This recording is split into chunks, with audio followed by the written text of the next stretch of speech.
Hi guys, welcome back అండి. మనకి printer పెట్టుకొని ప్రింట్ తీసుకుంటాం కదా. అయితే అప్పుడప్పుడు స్టక్ అయిపోతుంది. ప్రింటర్ రాదు, అదే ప్రింట్ రాదు మనకి.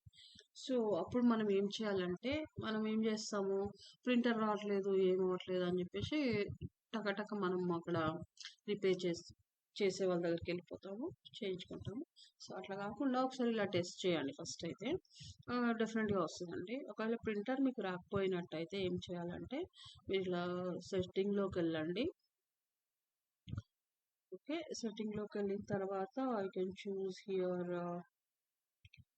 ఓకే, మీరు ఇక్కడ ప్రింటర్ స్కానర్స్ ఉంది కదా, ఇక్కడ సెలెక్ట్ చేసుకోండి. ఇలానే కాదండి, మీ సిస్టమ్ ఎలా చూపిస్తే అట్లా సెలెక్ట్ చేసుకున్నట్టు. సో ఇక్కడ మనకి ఉంది కదా, మైక్రోసాఫ్ట్ ప్రింట్ టు పీడిఎఫ్ ఇట్లా అనేసి, దీన్ని యూ కెన్ సెలెక్ట్ అనమాట. ఇప్పుడు ఏం చేయాలి అంటే, ఆ ప్రింటర్ అనే దాన్ని మనం ఇక్కడ రన్ చేయాలి. రన్ ద ట్రబుల్ చూసిన రన్ చేస్తే మనకు అప్పుడు ప్రింట్ అనేది వచ్చేస్తుందండి. అర్థమైందా? సో ఇంత సింపుల్ పని చేసుకోవడానికి బదులు మనం వెళ్ళి హార్డ్వేర్ షాప్కి వెళ్ళి చేసుకోవడం కంటే ఇది బెస్ట్ కదా. సో మీరు ఎప్పుడైనా మీ ప్రింటర్ రాకపోతే ఆ, హడావిడి అవ్వకుండా ఇట్లా చేసుకోండి.